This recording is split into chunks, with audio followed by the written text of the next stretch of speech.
Is he corrupt? Examples aside. Absolutely. Okay. Very. Yes, irredeemably. Okay. Corrupt. I don't want to give you the obvious ones about the Adanis, because I have some background about it. He's the one who was clearly behind it.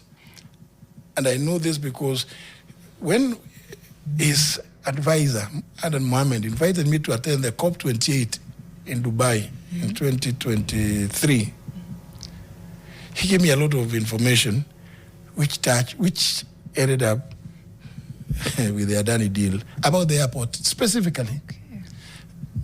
Okay. Even during that same time, some Russian oligarchs who had offered to invest $1 billion here in Kenya. And again, it came from Adan Mohammed.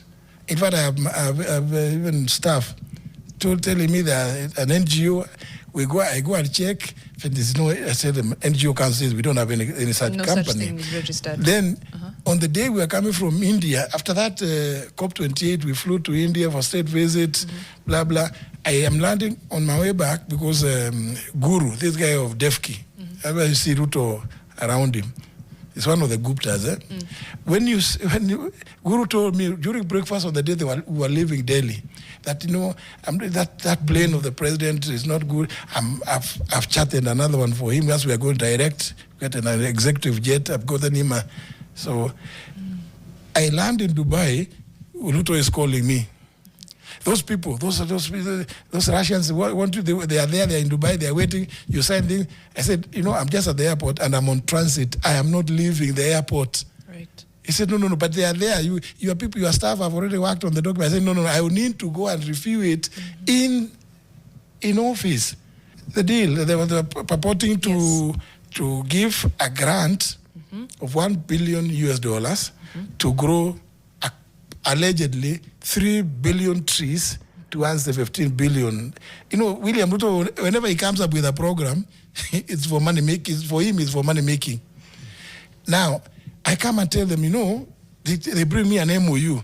I tell them, and I remember I spoke about the MOUs. Yes. I told them, it came from the Minister of Environment, which they pushed through.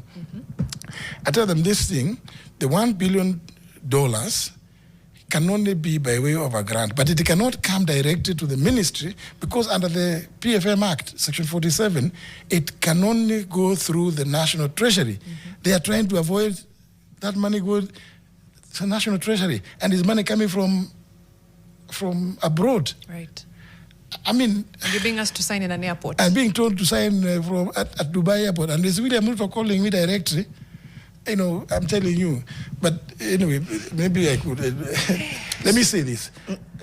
No, finish. Let me say this. I think it's a